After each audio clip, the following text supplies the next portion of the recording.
Umbutho we-ANC ubambe irali ngelibhiyozela iminyaka eli-113 kwihholo iNangoza Jebe ngeCawe.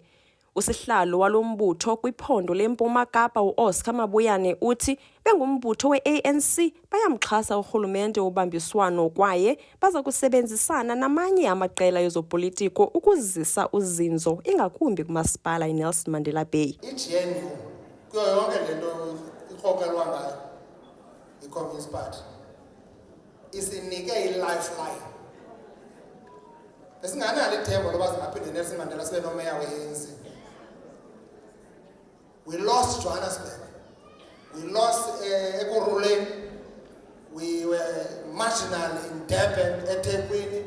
We lost Tshwane. But immediately after GNU, go 40%.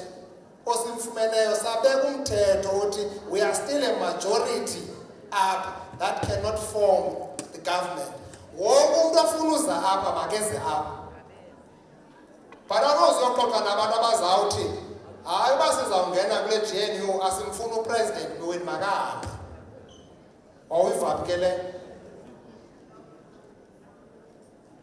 a beg to be a choose. I was Wednesday. But immediately after that GNU Congress, that has given us another chance. This is the last chance going to 2026.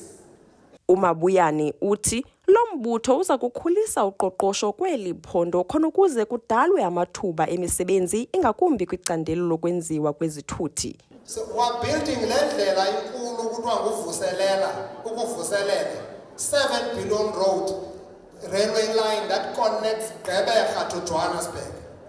Because cars as manufactured shoppers ka-Ford, u-Ford zonke ezamoto ufuna uzozikhupha apha kweli simo. It's a big economic investment. We have agreed ngalo project sibeke ecaleni. So kindlela edibanisa iGqeberha, East London, Durban to improve the logistics economy. Lo mbutho uthi uza kusebenza nzima ukuzisa inkonzo eluntwini kweli phondo leMpuma Kapa nokulwa intswela ngqesho nanjengoko eli phondo linezinga eliphezulu labantu abangaphangeliyo.